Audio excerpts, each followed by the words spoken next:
आज हम turbine topic में हाइड्रोलिक टरबाइंस पढ़ेंगे। हाइड्रोलिक मशीन वो मशीन होती है, हाइड्रोलिक मशीन जो कि हाइड्रोलिक एनर्जी को मैकेनिकल एनर्जी में कन्वर्ट करती है, उसे हम टरबाइन कहते हैं। टरबाइन एक पावर जनरेटिंग मशीन है जो कि मैकेनिकल एनर्जी को इलेक्ट्रिकल एनर्जी में कन्वर्ट करती है। इसमें एक इलेक्ट्रिक जनरेटर को रन करके जिसकी शाफ्ट डायरेक्टली टरबाइन की शाफ्ट से हम कपल करके रखते हैं। एक हाइड्रोलिक पावर प्लांट का जनरल लेआउट अगर हम देखें तो वो उसमें ये पार्ट्स होते हैं। फर्स्ट होता है डैम। यहाँ पे हम अगर डायग्राम में भी देखेंगे तो एक रिवर के अक्रॉस एक डैम बना हुआ है और डैम से एक पाइप जा रहा है। पाइप के आगे नोज़ल लगा हुआ है और सामने की तरफ टरबाइन है। तो इन वर्ड्स हम देखते हैं इसको। एक डैम जो कि कंस्ट्रक्टेड हो रिवर के अक्रॉस ताकि कि हम वाटर स्टोर कर सकें। उसके नेक्स्ट हमें पाइप चाहिए, पाइप ऑफ लार्ज डायमीटर जैसे कि हम पेनस्टॉक कहते हैं, जो कि इन बिटवीन आपको दिख रहा है, जो कि लार्ज अमाउंट में वाटर कैरी करते हैं, जो कि बहुत ज़्यादा प्रेशर पे होता है, जो स्टोरेज पॉइंट से लेके टरबाइन तक हमें पानी का फ़्लो करवाता है। ये पाइप या तो स्टील के बने हुए होते हैं या रेनफोर्स कंक्रीट के बने हुए होते हैं। थर्ड पार्ट होता है टरबाइन, जिसमें कि different type of veins fitted होती हैं व्हील्स के ऊपर।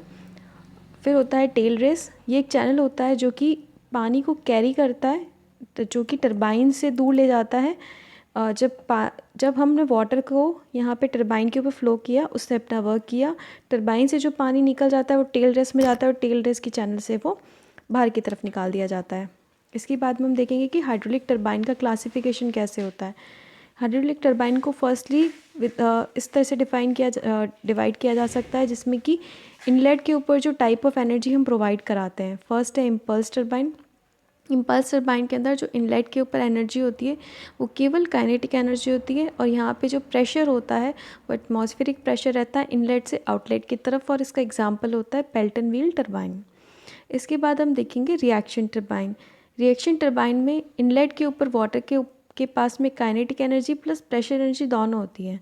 जैसे ही वाटर फ्लो करता है रनर के थ्रू, तो वाटर का जो प्रेशर एनर्जी होता है वो चेंज होता है और जो प्रेशर एनर्जी कन्वर्ट हो जाता है काइनेटिक एनर्जी में। तो रनर कम्प्लीटली, इस तरह का जो रनर होता है वो कम्प्लीटली ही एयर टाइट क्लोजिंग के अंदर रहता है, और रनर और केसिंग पूरी पानी से कम्प्लीटली फिल्ड रहती है, और इसका एग्जांपल है फ्रांसिस टरबाइन। इसके बाद में जिस तरह की डायरेक्शन में फ़्लो हो रहा है रनर के थ्रू, उसको हम उस तरीके से क्लासीफाई कर सकते हैं। तो पहला है टेंजेंशनल फ्लो टरबाइन, जिसमें water flows along the tangent of runner, जिसमें एग्जांपल है पेल्टन टरबाइन। फिर दूसरा है रेडियल फ्लो टरबाइन, जिसमें कि आउटवर्ड से या तो इनवर्ट रेडियली फ्लो होगा, जिसे कि हम इनवर्ट फ्लो टरबाइन कहते हैं, या फिर इनवर्ट टू आउटवर्ड फ्लो होगा, जिसे कि आउटवर्ड फ्लो टरबाइन कहा जाता है।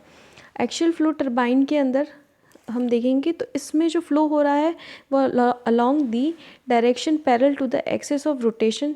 इसका एग्जांपल है काप्लान टरबाइन। इसके बाद देखेंगे मिक्स्ड फ्लो टरबाइन, जिसमें कि वाटर एंटर रेडियली हो रहा है और लीव एक्सियली हो रहा है। इस तरह का जो टरबाइन का एग्जांपल है वो है फ्रांसिस टरबाइन। इसके बाद में हम देखेंगे कि जो हेड है, हेड इनलेट के ऊपर जो हमें हेड मिलता है उसके according high head turbine, medium head turbine या लो हेड टरबाइन। फोर्थ है according to the specific speed of the turbine. इसमें low specific speed turbine, medium specific speed turbine, high specific speed turbine. अगर हम impulse turbine और reaction turbine में difference देखें तो इसका प्रिंसिपल में देखें तो फर्स्ट है इम्पल्स टरबाइन में jet of water directly strike करती टरबाइन ब्लेड पे अपनी फुल स्पीड से, और इस वजह से फोर्स जनरेट होता है और टरबाइन रोटेट होता है।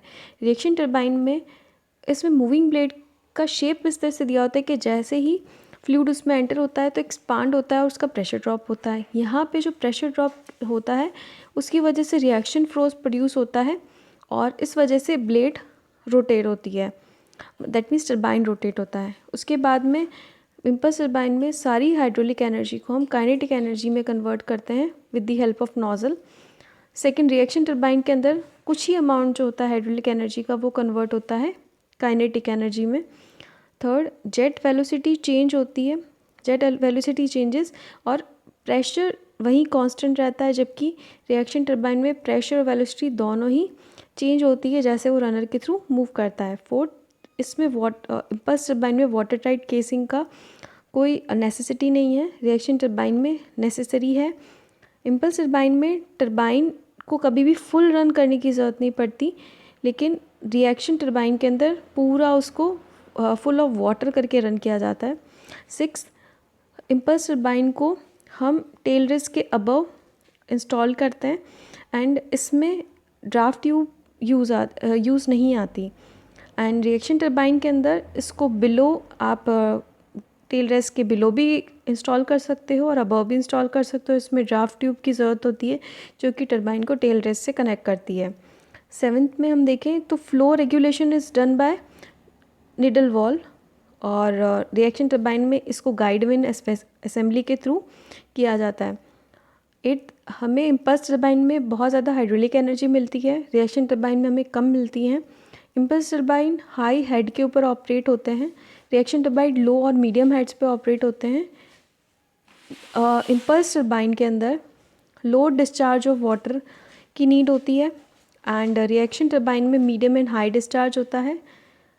डिग्री ऑफ रिएक्शन 0 होता है इम्पल्स टरबाइन में, और रिएक्शन टरबाइन के अंदर वो 0 से ज़्यादा होता है और 1 से कम होता है। इम्पल्स टरबाइन में लेस मेंटेनेंस वर्क होता है, रिएक्शन टरबाइन में ज़्यादा होता है। इम्पल्स टरबाइन में water flow in tangential to turbine wheel होता है, और रिएक्शन टरबाइन में water flows in radial and axial directions होता है। इम्पल्स टरबाइन का जो एग्जांपल है वो पेल्टन व्हील टरबाइन है, और रिएक्शन टरबाइन का जो एग्जांपल है वो फ्रांसिस एंड कापलान टरबाइन है। Thank you students.